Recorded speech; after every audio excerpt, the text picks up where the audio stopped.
I never thought a single piece of fabric could make my heart race like that. But there I was, standing in the corner of my girlfriend's bedroom, holding up a shimmering pastel dress against my chest, pretending I was just joking, even though deep down, it didn't feel like a joke at all.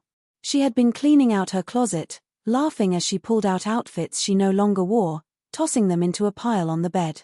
Then she picked up that dress, light blue, soft as silk, the kind that looked like it was made to be seen under the glow of soft lights. She said, "This one doesn't fit me anymore. You should try it, just for fun." She laughed when she said it, but I froze. Something about the way she said it, like she knew exactly how much that thought secretly tempted me. I picked it up slowly, holding it between my fingers, and for a second, the world went quiet. I didn't say anything. I just looked at the fabric, then at her, waiting for her to laugh again, waiting for her to say she was kidding. But she didn't. She just tilted her head and said softly, "Go on." My voice barely came out when I asked, "Are you serious?" She nodded, her smile fading into something gentler, more knowing. "Yes," she whispered, "I want to see." It wasn't the first time she had teased me about little things like that, about the way I noticed details in her outfits, or how I once joked that I'd probably walk better in heels than she did. But this moment was different. There was no audience, no laughter, just her and me, and that quiet air that seemed to hold more meaning than words. My hands trembled as I held the dress closer. I could feel my heart beating in my throat. "You don't have to," she said softly, sensing my hesitation. But I didn't want to back away this time. Something in me wanted to see what it would feel like, not for the laugh or the dare, but because part of me had always wondered what it would be like to see myself differently, to let go of the version of me I'd been trying to protect for so long. I went to the bathroom, the dress still clutched in my hands. My reflection stared back at me, confused and scared. I took a deep breath and began to change. The fabric slid over my skin like a memory I wasn't supposed to have. It was light, comforting, and strangely right. When I looked up, I almost didn't recognize myself. I expected to feel foolish, ridiculous even, but I didn't. I felt calm. My heart was still racing, but it wasn't panic. It was something new. Something real. I opened the door slowly, my breath caught in my chest. She was sitting on the bed, waiting. When she saw me, her eyes widened, not in shock, but in quiet awe. "Wow," she whispered, standing up. "You look beautiful." Those words hit harder than I expected. Beautiful. I had never thought that word could ever be meant for me. I felt my throat tighten, and I looked away, embarrassed. "You're just saying that," I murmured. But she shook her head. "No," she said, stepping closer, her voice trembling just slightly. "I mean it. You look more comfortable than I've ever seen you." I didn't know what to say. My emotions were tangled: fear, confusion, a strange kind of relief. I laughed nervously, trying to shrug it off. "Guess I make a decent bridesmaid," I joked, and she smiled, but her eyes stayed on me, searching deeper. "You can stop pretending," she said gently. That moment changed everything. We didn't talk about it much that night. I changed back into my own clothes, folded the dress carefully, and left it on her chair. But I couldn't stop thinking about it. About how natural it felt. About the look in her eyes when she said I looked beautiful. A few days passed, and I found myself at her apartment again. The dress was still there, hanging near the mirror. She noticed me looking at it. "You can wear it again if you want," she said casually, but I could hear the curiosity in her tone. I hesitated, then finally nodded. "Okay," I whispered. This time, I didn't need to be told twice. Over the next few weeks, things began to shift between us. It wasn't just about the dress anymore. She started doing little things, painting my nails as a joke, lending me a scarf that she said brought out my eyes. Each time, I told myself it was harmless fun. But deep down, I knew something was unfolding that neither of us fully understood. One night, she sat me down and asked me the question I had been avoiding. "Do you like it?" she asked softly. I stared at her, unsure how to answer. "It's complicated," I said. She smiled. "Then let's make it simple. Does it make you feel like you?" That question broke something inside me. Because yes, it did. It made me feel like me, like the person I had hidden away behind layers of fear and denial. We began experimenting quietly. She showed me how to apply makeup, how to move gracefully, how to let go of the stiffness I carried in my body. Sometimes we'd laugh when I messed up the eyeliner, sometimes we'd just sit in silence, both knowing there was something profound happening between us. But not everyone could know. The world wasn't kind to people who didn't fit the mold, and I was terrified of what others would think. I kept this part of me locked away behind closed doors, living two lives, one where I was who everyone expected, and another where I was finally free. One evening, as we prepared for her friend's engagement party, she handed me that same blue dress again. "You could wear this tonight," she said with a small smile. I froze. "You mean, out there? In public?" My voice cracked. She nodded, her expression serious but kind. "You don't have to hide forever," she said. "If you're ready, I'll be with you." My heart pounded so loudly I could barely hear her.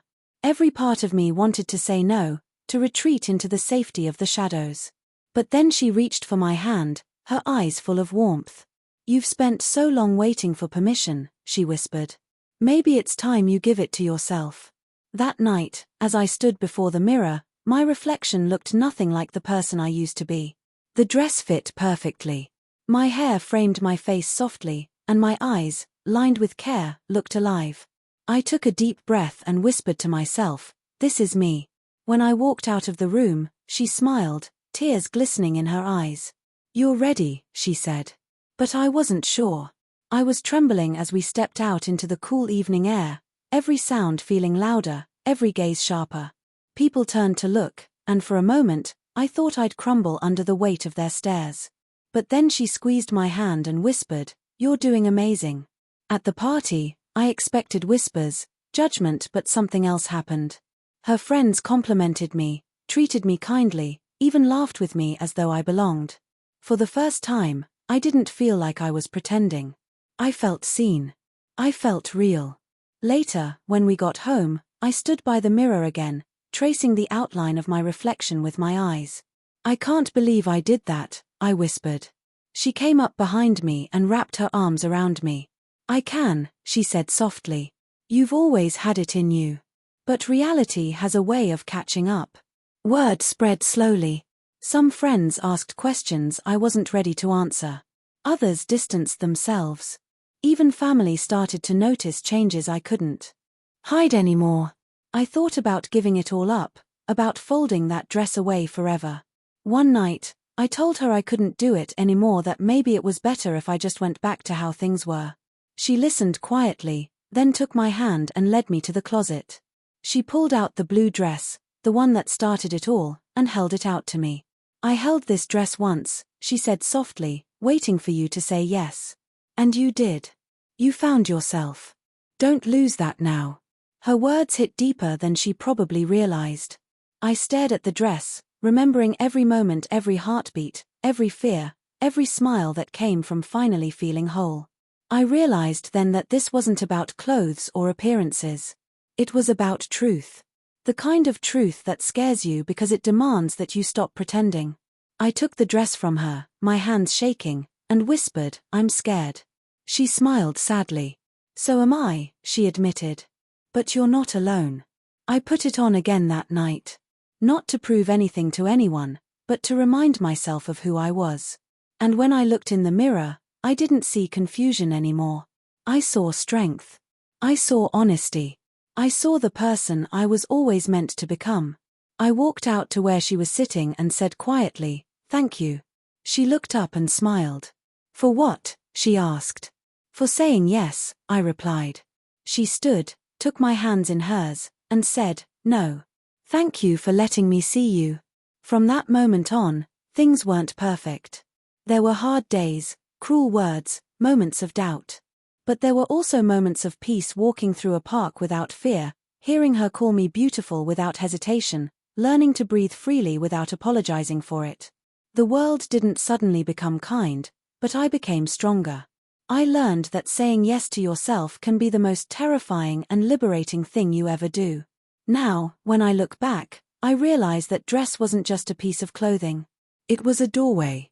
A symbol of the moment I stopped running from who I was. I still have it carefully folded, tucked away where no one else might see it. But every time I pass by it, I remember the feeling of that first yes. The trembling hands. The silence. The look in her eyes that told me it was okay to be real. And sometimes, late at night, I take it out and hold it again, just like I did that first day. The fabric still feels the same soft, light, alive. I hold it close, and I can almost hear her voice again, gentle and sure, whispering those words that changed everything. Go on. Say yes. And every time I do, I smile, because I know that simple yes was the beginning of everything true in my life. After that night, everything seemed both brighter and heavier at the same time. Brighter, because for the first time in my life I had stopped hiding from myself. Heavier, because I knew what came next wasn't going to be easy. The following weeks were filled with strange looks, half-asked questions, and quiet tension that hung in the air like mist. My girlfriend no, my partner, because by then she felt like so much more than that stood by me through all of it. But even she couldn't protect me from the world outside our walls. It started small. A friend from work saw us in town one weekend. I was wearing a loose blouse and jeans, nothing dramatic, but I could see the recognition flash across his face before he looked away awkwardly. On Monday, the whispers began. Not cruel at first, just curious. But curiosity can cut deep when it's directed at the most vulnerable part of you. So, what's with the new look? Is this, like, a thing now? I tried to brush it off with laughter, pretending it didn't bother me, but every comment felt like a small crack forming in the fragile confidence I had built. When I got home that night, she saw it on my face. She didn't ask questions, she just hugged me and said, "You don't have to explain yourself to anyone." But I could hear the tremor in her voice. She was worried for me. There was one night I'll never forget. We had been invited to a small dinner party at her friend's apartment. I told her I didn't want to go. I said I wasn't ready, that I couldn't handle the stares, the polite smiles, the forced conversations. But she said something that changed my mind. If you keep waiting for the world to be ready, she told me, you'll wait forever. Sometimes, you have to walk into the light, even if it's blinding at first. I didn't answer right away, but later, as I stood in front of the mirror, brushing my hair and feeling that old fear crawling back, I realized she was right. I couldn't hide in shadows forever. The dinner was awkward at first. Everyone tried too hard to act normal, as if pretending not to notice me would make things easier. But somewhere between the laughter and the wine, something unexpected happened. One of her friends, someone I barely knew, looked at me and said, "You seem happier lately. It suits you." That simple sentence hit me like sunlight breaking through a storm. For once, someone saw beyond the surface, beyond the confusion and gossip. They saw peace. After that night, something in me shifted again. I began walking outside more, testing the limits of my comfort. Every step was a small rebellion against the fear that had ruled me for so long. But life has a cruel sense of balance. For every moment of acceptance, there was another of rejection. My parents found out eventually. It wasn't supposed to happen that way. I had left some photos on my phone, pictures she'd taken of me one evening when I'd finally felt confident enough to smile naturally. My mother saw them by accident. When I came home that night, she was waiting for me, the phone on the table, her expression unreadable. My father was silent, his jaw tight.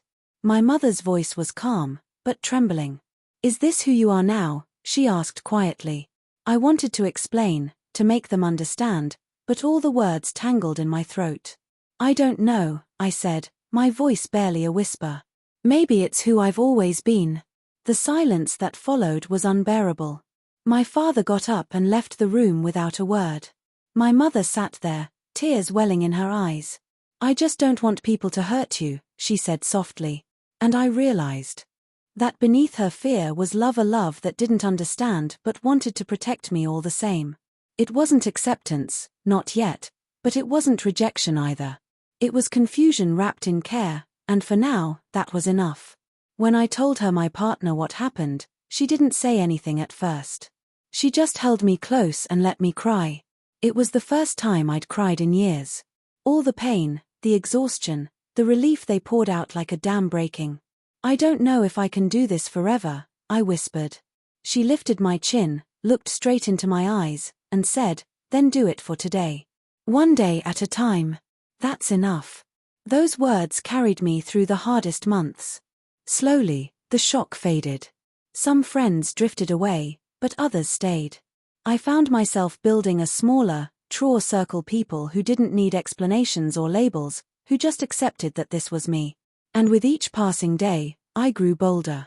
I started learning things I never thought I'd need: how to choose clothes that made me feel like myself, how to carry myself with confidence, how to silence the voices in my head that told me I wasn't allowed to exist like this.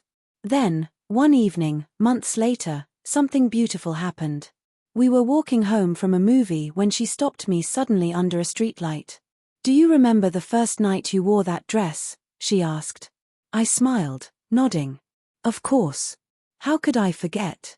She reached into her bag and pulled out something wrapped in tissue paper. "I saw this in a store window today," she said, handing it to me. When I opened it, I almost couldn't speak.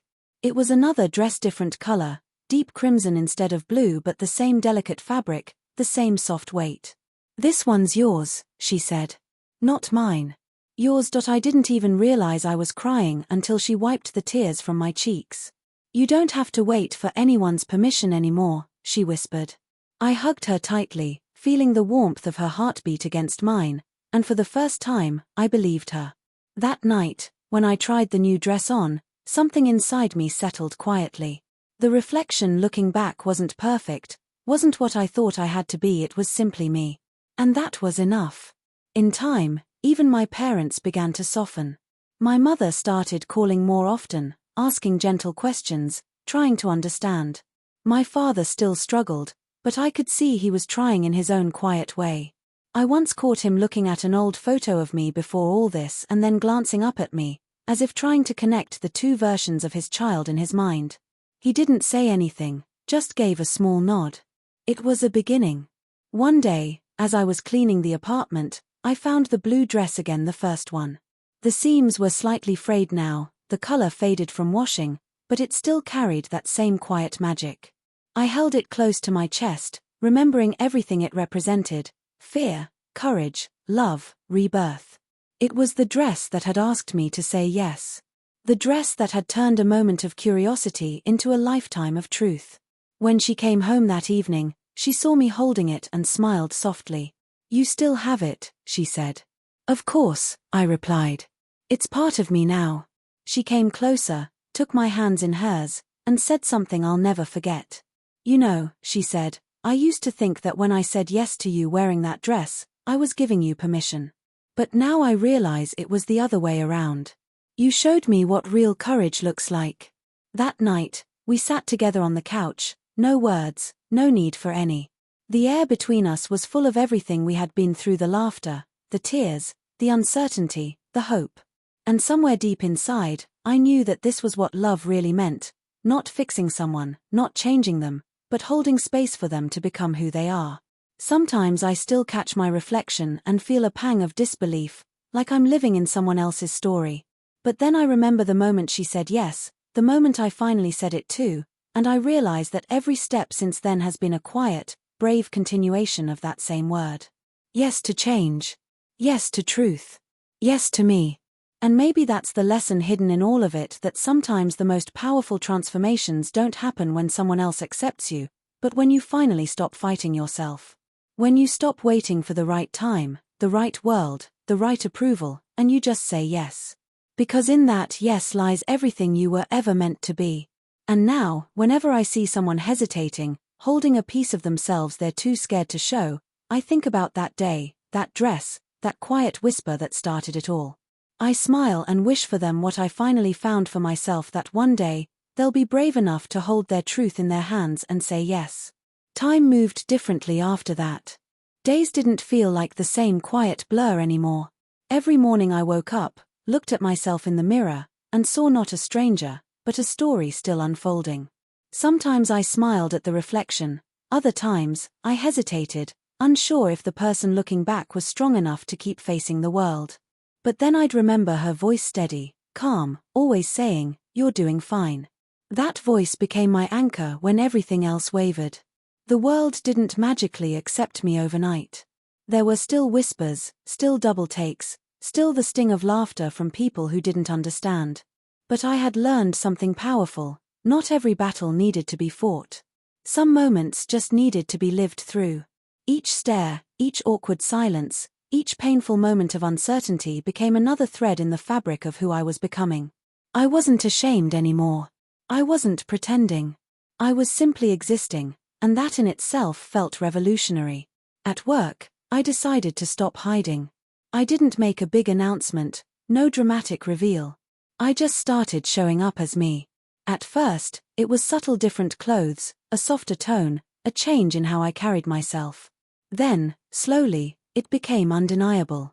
Some colleagues avoided eye contact, others asked polite questions. But then something unexpected happened.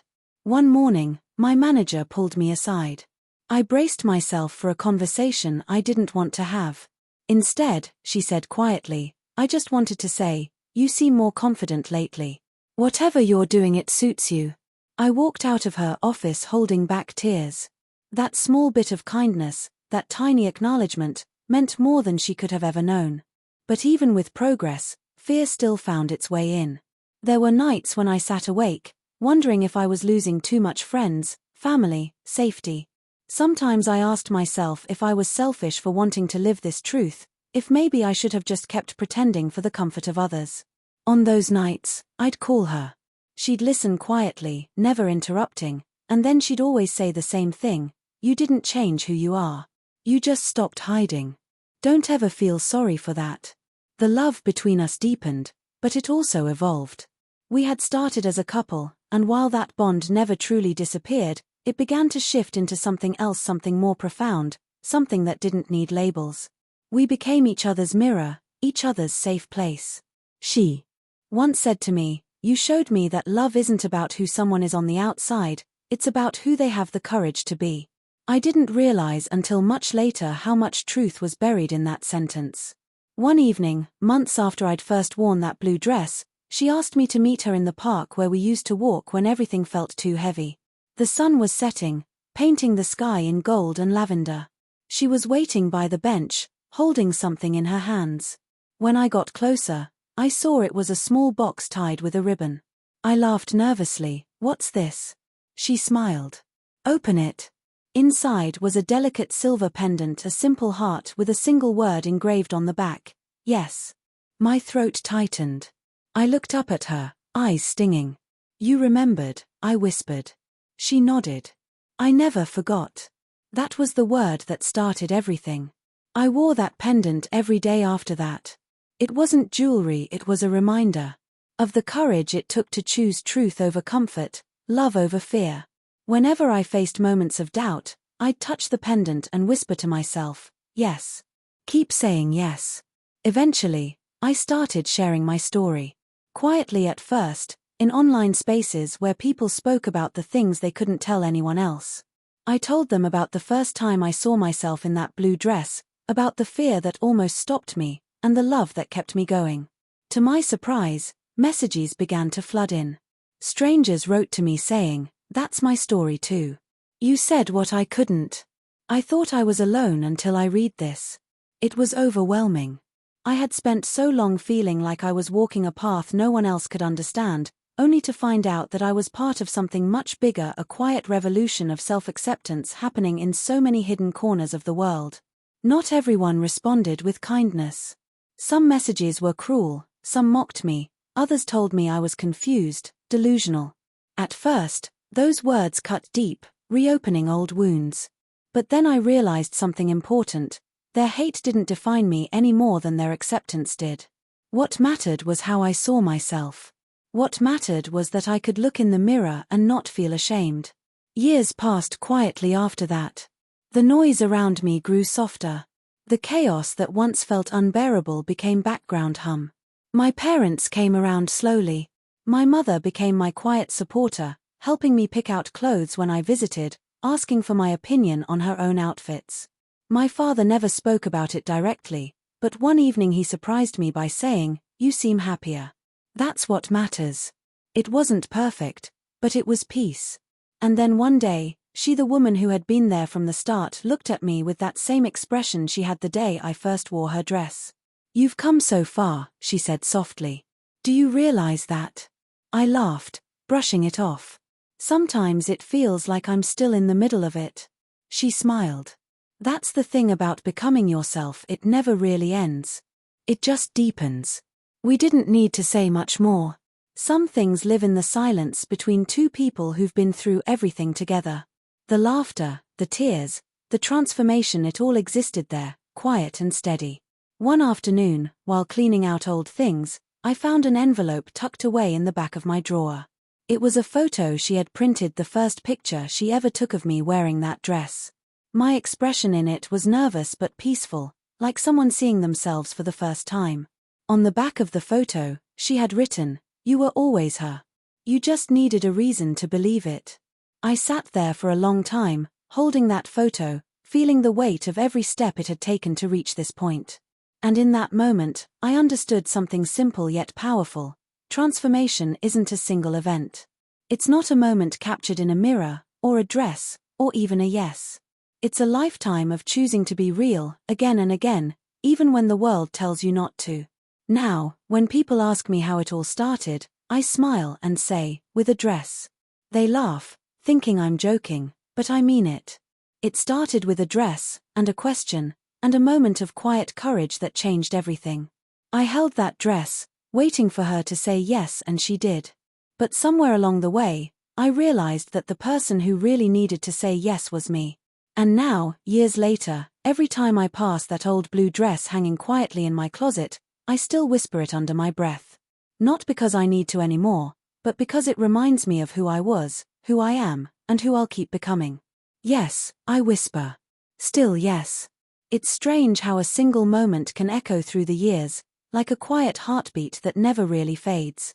Sometimes I catch myself wondering what would have happened if she hadn't said yes that day, if she had laughed, or turned away, or decided it was too strange to even entertain. Maybe I would have folded that dress back into the pile and gone on pretending to be someone I wasn't. Maybe the truth would have stayed buried under layers of fear and silence. But she did say yes. And that yes became the thread that tied every version of me together. Life moved forward, as it always does, but it carried new weight and meaning now. I began volunteering for a local support group, not just for people like me, but for anyone struggling to understand who they were.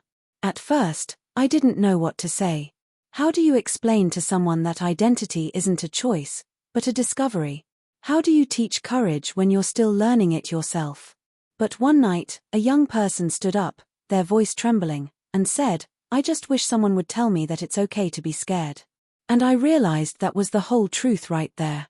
It's not about not being afraid, it's about not letting that fear silence you. I started speaking softly, telling bits of my story, not the polished version, not the brave version, but the real one. The nights of doubt, the laughter that covered up tears, the feeling of holding something beautiful and terrifying in your hands and not knowing whether to let it go or embrace it. I told them about the dress, about the moment I waited for her to say yes, and how that yes changed my life. And when I looked around the room, I saw eyes glistening, heads nodding. For the first time, I understood what it meant to be seen not as a secret, but as a reflection of someone else's hope. Outside that little group, the world still turned at its usual pace, busy, indifferent, sometimes cruel. There were still moments when I felt like I was walking against the wind. But now, every time doubt whispered in my ear, I had an answer. I'd touch the pendant around my neck, feel the engraved word against my skin, and remember that I'd already survived the hardest part, saying yes once. Everything else was just living. As the years passed, she and I took different paths. There wasn't some dramatic ending or heartbreak, just life, unfolding in its quiet, inevitable way. She got a job offer abroad, something she dreamed about for years. We talked about it for nights, the two of us sitting on the floor surrounded by half-packed boxes, neither wanting to admit what we both knew. When she finally left, we hugged longer than we ever had before. She whispered, "Promise me you'll keep saying yes." And I did. The first few months without her were difficult. There were days when I felt lost again, when I reached for my phone to call her before remembering she was an ocean away. But slowly, I learned to stand on my own. I began to write small essays, reflections, fragments of memory. I didn't expect anyone to read them, but one day, someone shared one online, and suddenly messages began pouring in from people who saw themselves in my words. It was terrifying and beautiful at the same time. My story, once a secret I carried like a fragile glass, had become something that others leaned on. I'll never forget the message that touched me most. It came from an older man who wrote, "I've spent 60 years hiding. Tonight, I stood in front of the mirror and tried on my late wife's scarf. For the first time, I didn't feel ashamed. Thank you." I sat staring at that message for a long time, tears streaming down my face. It hit me then what started as one small moment between two people had rippled into the lives of strangers I'd never met. That single yes had traveled farther than I ever imagined.